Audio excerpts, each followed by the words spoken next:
Hello guys, magandang araw. Oras na naman ang ating pamamalengke. Ayan. At napansin ko nga, parang marami ng tao. Parang hindi karaniwan yung mga taong mga naglalakad. Kaysa dati na araw-araw akong namamalengke guys. Parang ang dami nilang lumabas ngayon. Dahil siguro November na at marami nang matatanggap ang mga tao, ayuda o mga bonus. O sana all may bonus. Dahil nakasanayan na talaga nating mga Pilipino na namimili para sa ating pamilya. Nagsisikap tayo para sa ating pamilya. At ito na nga guys, o nakikita nyo, marami na ngang display dyan, mga damit, sapatos, mga pambata, lahat na ng klase ng pang Pasko ay nandyan na, kaya hindi na kami pupunta ng mga department store. Okay na kami dito sa aming lugar, napakamura pa. At nag-ikot-ikot pa nga ako guys kasi masyado pang maaga. Ayan, dito. Sa may aming parang mall siya na maliit lang. Pupuno na naman ang kalsada nito sa dami ng tinda dito sa amin. Ayan guys, ayan oh. Simula nang mag-display ang mga negosyante, hanggang dulo yan guys. Isang street yan, puro yan damit.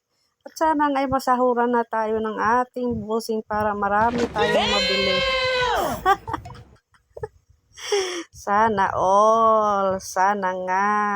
At ito nga ay aking nakikita ang daming tao na paligid na parang namamasyal, parang ang dami nilang mga bonus na tatanggap. Ayan oh.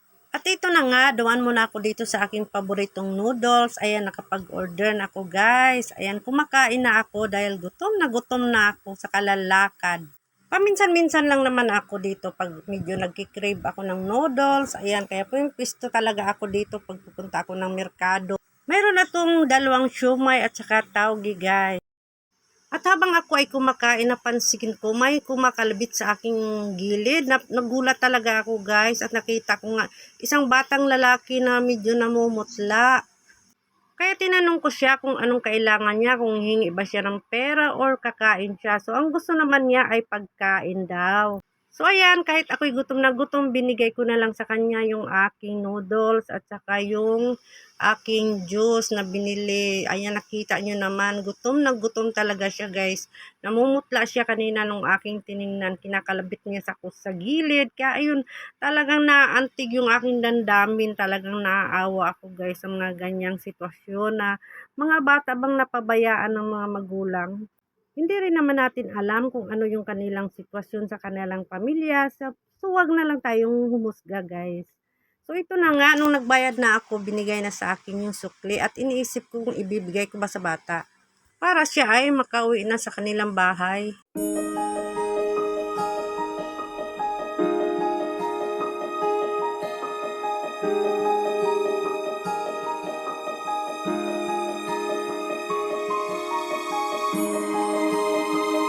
So sabi ko sa kanya ay umuwi na at bumili ng tinapay para sa kanyang mga kapatid.